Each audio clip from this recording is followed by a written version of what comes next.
Here we'll try to understand midpoint rule for approximation of integral. We are trying to integrate x square from point A is equal to 1 to the point B is equal to 3 using midpoint formula. In midpoint,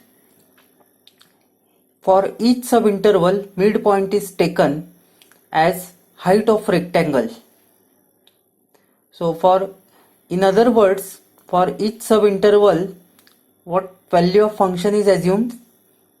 The value that function has at the midpoint of this subinterval.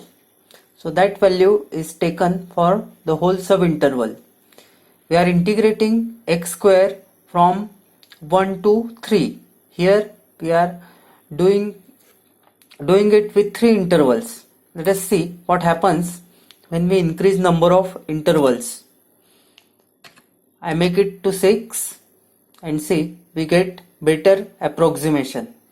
I make it to 60, I still get better approximation.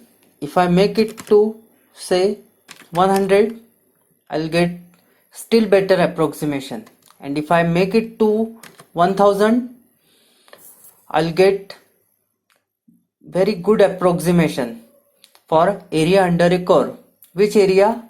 The area which is shaded in green color. It is area under a curve of x square, function x square, which is enclosed between two vertical lines, x is equal to 1 and x is equal to 3.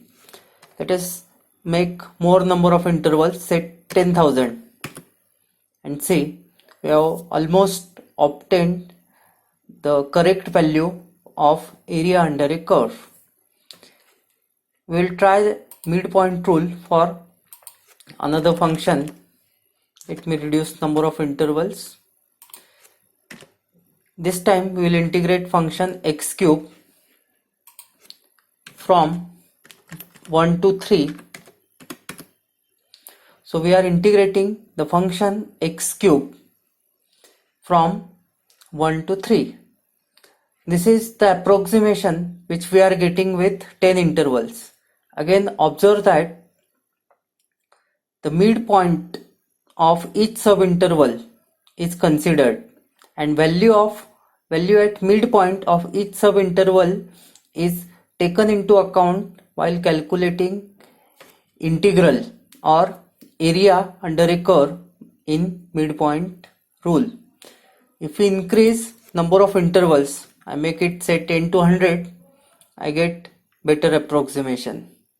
If I make it to say 150, I get much better approximation. And if I take very large number like 10,000, if I take, I'll get the area under a curve.